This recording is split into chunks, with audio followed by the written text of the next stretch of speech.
इस वीडियो में हम लोग देखेंगे क्लास 8वीं हिंदी दुर्वा बुक भाग 3 दूसरा पार्ट को दो गौरैया।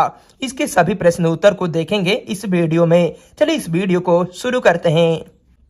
जैसा कि क्वेश्चन नंबर 1 यहाँ पे पार्ट से दिया गया क्वेश्चन नंबर का, दो गौरैयों को पिताजी जब घर से बाहर निकालने की कोशिश कर रहे थे तो माँ क्यों मदद नहीं कर रही थी, बस वह हंसती क्यों जा रही थी। तो इसका उत्तर में हम लोग लिखेंगे, क्वेश्चन नंबर का उत्तर में हम लोग लिखेंगे कि माँ नहीं चाहती थी कि गौरैयों का घर उजड़ जाए, इसीलिए वह पिताजी की मदद नहीं कर रही थी। पिताजी कभी ताली बजाकर, कभी बाहें झुलाकर, कभी सस्सू करके गौरैयों को उड़ा रहे थे, जिससे गौरैया घोंसले से सिर निकालकर झांकती, ची ची करती, फिर घोंसले में चली जाती। यह देखकर माँ हंसने लग जा रही थी। क्वेश्चन नंबर ख यहाँ पे दिया गया है कि देखो जी, चिड़ियों को मत निकालो, माँ ने पिताजी से गंभीरता से यह क्यों कहा। क्वेश्चन नंबर ख का उत्तर में हम लोग लिखेंगे कि माँ इस बात से चिंतित थी कि कहीं चिड़ियों ने अंडे दिए होंगे तो उनके बच्चों का क्या होगा। कोई भी यह नहीं चाहेगा कि बच्चों को तकलीफ हो, इसीलिए माँ ने पिताजी को चिड़ियों को निकालने से मना किया। क्वेश्चन नंबर ग में यहाँ पे दिया गया है कि किसी को सचमुच बाहर निकालना हो तो उसका घर तोड़ देना। पिताजी ने गुस्से में ऐसा क्यों कहा। क्या पिताजी के इस कथन से माँ सहमत थी। क्या तुम सहमत हो, अगर नहीं तो क्यों। क्वेश्चन नंबर ग का उत्तर में हम लोग लिखेंगे कि चिड़ियों के बार बार आने व तिनके बिखरने से पिताजी परेशान थे, इसीलिए तंग आकर उन्होंने ऐसा कहा। परंतु माँ को यह बात अच्छी नहीं लगी, क्योंकि किसी को निकालने के लिए उसका घर तोड़ देना ठीक नहीं है।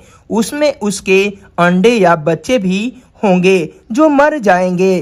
पिताजी की इस बात से हम भी सहमत नहीं हैं, क्योंकि वे भी प्रकृति का एक अहम हिस्सा है। आज हमारे कारण ही उन्हें घरों में घोंसला बनाना पड़ रहा है। क्वेश्चन नंबर घ में यहाँ पे दिया गया है कि कमरे में फिर से शोर होने पर भी पिताजी अब की बार गौरैयों की तरफ देखकर मुस्कुराते क्यों रहे। इसका उत्तर में हम लोग लिखेंगे घ नंबर का कि जब पिताजी घोंसला तोड़ रहे थे तो उसमें से ची ची की आवाज आई। अंडों में से बच्चे निकल आए थे। तभी पिताजी ने घोंसला वापस रख दिया, क्योंकि उनको बच्चों पर दया आ गई। अब चिड़िया दाने लाकर अपने बच्चों को खिला रही थी। यह देखकर पिताजी मुस्कुरा रहे थे, क्योंकि अब उन्हें पता चल गया था कि बच्चे होने के बाद थोड़ी दिन में वह बच्चों को लेकर अपने ही आप उड़ जाएगी। क्वेश्चन नंबर 2 में यहाँ पे दिया गया है कि पशु पक्षी और हम। इस कहानी में शुरू में कई पशु पक्षी की चर्चा की गई है। इस कहानी में वे ऐसे कुछ काम करते हैं जैसे मनुष्य करते हैं, उनको ढूंढ कर तालिका पूरा करो। जैसा कि क नंबर पक्षी का यहाँ पे बताया गया है कि घर का पता लिखवा कर लाए हैं। उसी प्रकार से यहाँ अन्य प्रश्न है, इसका भी उत्तर देना है। चलिए इसका उत्तर में हम लोग लिखेंगे, क्वेश्चन नंबर ख में यहाँ पे दिया गया था बूढ़ा चूहा। तो इसका उत्तर में यहाँ पे दर्शाया गया है कि अंगीठी के पीछे बैठता है, शायद सर्दी लग रही है। क्वेश्चन नंबर ग बिल्ली फिर आऊंगी कहकर चली जाती है। क्वेश्चन नंबर घ चमगादड़ पंख फौज ही छावनी डाले हुए हैं।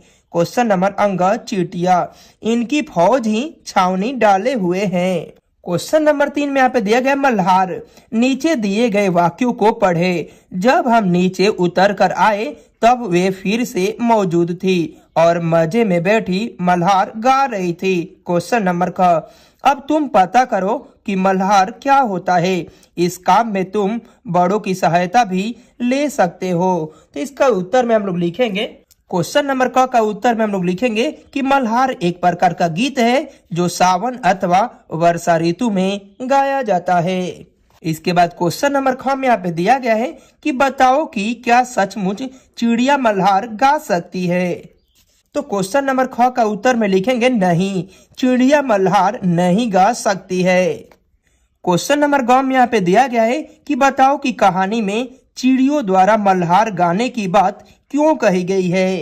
क्वेश्चन नंबर ग का उत्तर में हम लोग लिखेंगे कि चिड़िया ची ची चों चों करके शोर मचाती रहती है, इसीलिए व्यंग में कहा गया है कि ये मल्हार गा रही है। क्वेश्चन नंबर 4 में यहाँ पे दिया गया है पाठ से आगे अलग अलग पक्षी अलग अलग तरह से घोंसला बनाते हैं, तुम कुछ पक्षियों के घोंसला के चित्र इकट्ठे करके उसे अपनी कॉपी पर चिपकाए शिक्षक को दिखाओ। ये प्रश्न का उत्तर तो विद्यार्थी स्वयं ही करेंगे। जैसा कि क्वेश्चन नंबर 4 में यहाँ पे बताया गया है कि कुछ पक्षियों का घोंसला गोलाकार तो कुछ आयताकार होता है, संकेत छात्र स्वयं इसका चित्र बनाएंगे और अपनी कॉपी पे चिपकाएंगे और अपने शिक्षक महोदय को दिखलाएंगे। क्वेश्चन नंबर 5 में यहाँ पे दिया गया है अंदर आने के रास्ते। क्वेश्चन नंबर का पूरी कहानी में गौरैया कहां कहां से घर के अंदर घुसी थी, सूची बनाओ। और क्वेश्चन नंबर ख भी दिया गया है, इसका भी उत्तर देख लेंगे। जैसा कि क्वेश्चन नंबर 5 का क नंबर उत्तर में यहाँ पे दिया गया है कि गौरैया कभी दरवाजे से, कभी दरवाजे के नीचे खाली जगह से, कभी रोशनदान के टूटे शीशे से अंदर घुसती थी।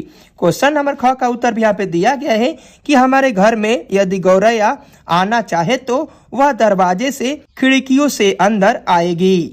क्वेश्चन नंबर 6 में यहाँ पे दिया गया है कि कहने का अंदाज। माँ खिलखिलाकर हंस दी। इस वाक्य में खिलखिलाकर शब्द बता रहा है कि माँ कैसे हंसी। इसी प्रकार नीचे दिए गए रेखांकित शब्दों पर भी ध्यान दो। इन शब्दों से एक एक वाक्य बनाओ। यहाँ पे बोला गया क, पिताजी ने झिड़क कर कहा, तू खड़ा क्या देख रहा है। जो झिड़क कर है यहाँ पे रेखांकित किया गया है, इससे एक शब्द बनाए, एक वाक्य बनाना है आपको। और हुक्म से, गंभीरता से, गुस्से। और यहाँ पर दिया गया है कि तुम इनमें कुछ मिलते जुलते कुछ और शब्द सोचो और उनका प्रयोग करते हुए भी कुछ वाक्य बनाओ, जैसे कि धीरे से, जोर से, अटकते हुए, हकलाते हुए, फुसफुसाते हुए। तो चलिए 6 का उत्तर में हम लोग देखते हैं। जैसा कि 6 का क नंबर उत्तर में हम लोग लिखेंगे, गरीब बच्चे ने बड़ी दयनीय अवस्था में पैसा मांगा, पर उसने बड़ी बेदर्दी से झिड़क कर उसे दूर कर दिया। झिड़क कर यहाँ पे रेखांकित कर देना है आपको भी। क्वेश्चन नंबर ख, राजा ने अपराधी को फांसी की सजा का हुक्म दिया। जो हुक्म है यहाँ पर भी रेखांकित कर देना है। क्वेश्चन नंबर 6 का ग नंबर में आप देखेंगे कि पिता ने बड़ी गंभीरता से अपने बेटे को समझाया। क्वेश्चन नंबर घ, आजकल वह बहुत गुस्से में रहता है। इस प्रकार से रेखांकित किया गया है। इसके बाद कुछ नीचे शब्द दिया गया था, उसको भी बोला गया था कि वाक्य में बदलना है, जैसा कि मैंने यहाँ पे उसका भी उत्तर दे दिया है। धीरे से, उसने धीरे से दरवाजा खोला। जोर से, तो इसका उत्तर में हम लोग लिखेंगे कि इतना जोर से मत बोलो, गला दुखने लगेगा। क्वेश्चन नंबर 3, अटकते हुए। वह कुछ अटकते हुए कहता है, हकलाते हुए। मोहन इतना हकलाता है कि वह अपनी बात पूरी नहीं कर पाता है। क्वेश्चन नंबर 5, फुसफुसाते हुए। राहुल ने फुसफुसाते हुए अपनी बात मेरे कान में बताई। चलिए क्वेश्चन नंबर 7 को देखते हैं इसके बाद। जैसा कि क्वेश्चन नंबर 7 में यहाँ पे दिया गया है कि किससे, क्यों, कैसे। पिताजी बोले, क्या मतलब, मैं कालीन बर्बाद करवा लूं। ऊपर दिए वाक्य पर ध्यान दो और बताओ कि क्वेश्चन नंबर का पिताजी ने यह बात किससे कही।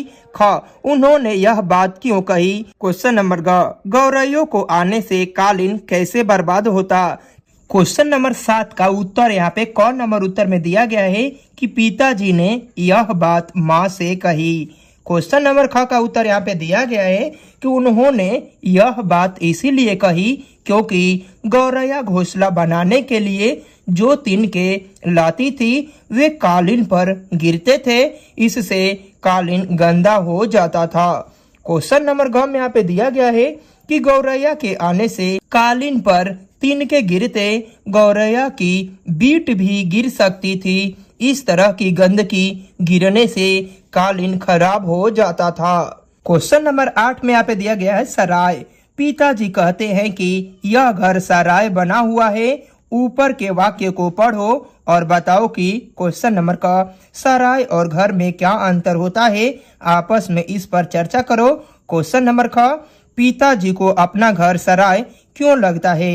चलिए इसका उत्तर में हम लोग लिखेंगे। क्वेश्चन नंबर 8 का क नंबर उत्तर यहाँ पे दिया गया है कि सराय में लोग किराया देकर कुछ समय के लिए रहते हैं और चले जाते हैं।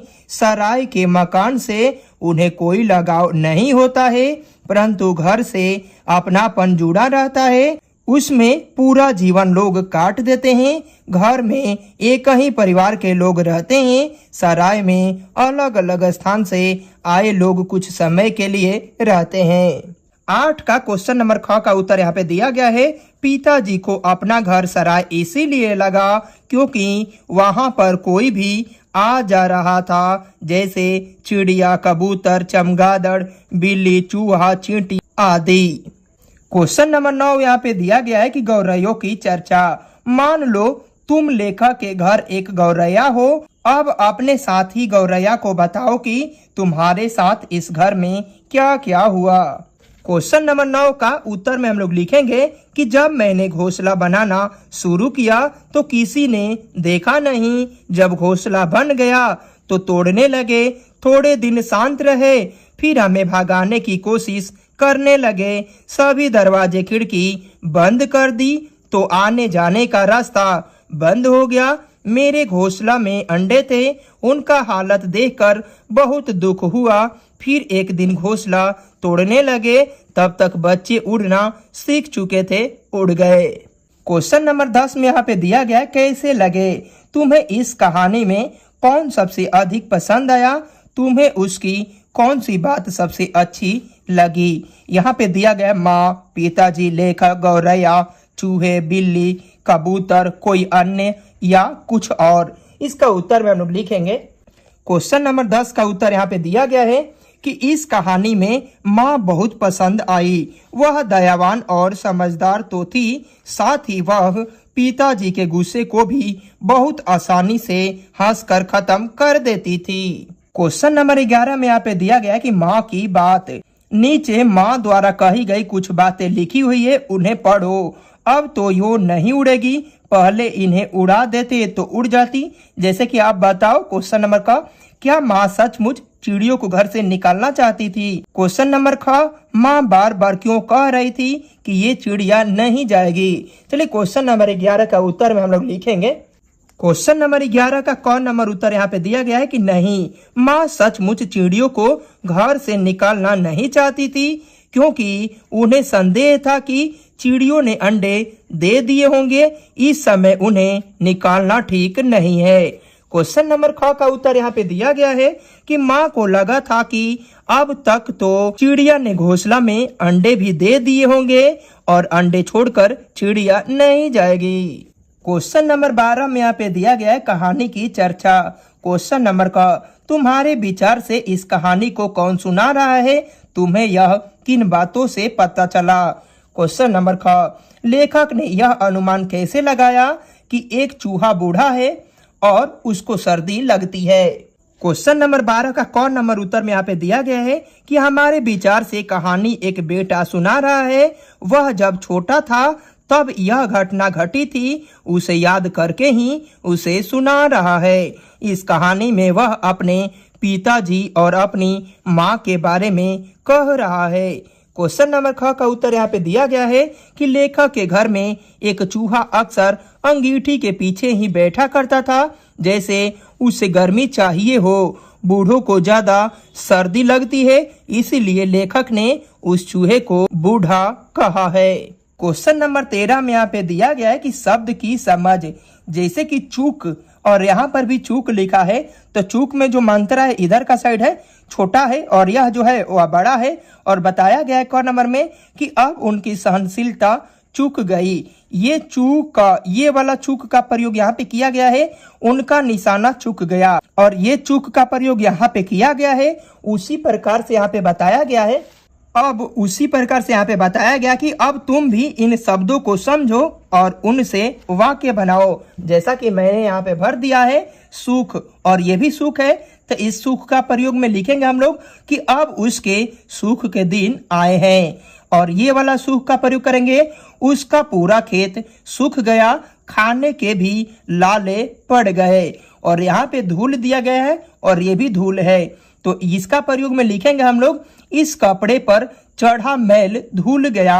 और इस धूल का प्रयोग में लिखेंगे आज तो बहुत धूल उड़ रही है।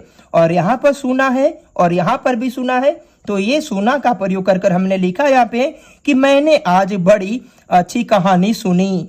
और इस सुना का प्रयोग कर यहाँ तो बड़ा सुना सुना लग रहा है।